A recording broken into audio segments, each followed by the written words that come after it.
Guys এখন হচ্ছে আমি আছে 4 নম্বরের রাস্তায়, ঠিক আছে। এই সাইডেও কেউ নেই আর এই সাইডেও পুরো ফাঁকা। আর এখন বাজে হচ্ছে পাক্কা 5টা বাজে।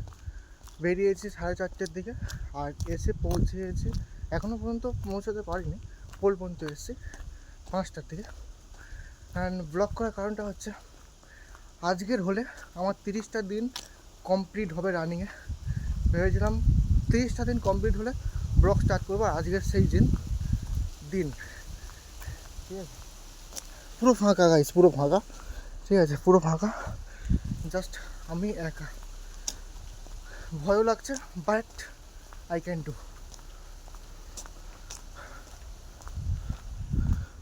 দেখতে পাচ্ছ? আর গাইস প্রচণ্ড বেগে হাওয়া দিচ্ছে, প্রচণ্ড বেগে হাওয়া দিচ্ছে, ঠান্ডাও লেগেছে। ওটার সময় প্রচুর গাবলুতি মেরেছে, ঠিক আছে। ভয় লেগে গেছে, কেউ হয়তো আসছে, তো ঠিক আছে, দেখতেও পাচ্ছে না। তো ভিডিওটা অবশ্যই শেয়ার করো, ঠিক আছে। আর 1 জানুয়ারি থেকে আমার ব্লগ আপলোড হবে, ঠিক আছে। তো চ্যানেলটাকে সাবস্ক্রাইব করে নেবে। দেখা হচ্ছে পরের ব্লগে। জয় হিন্দ।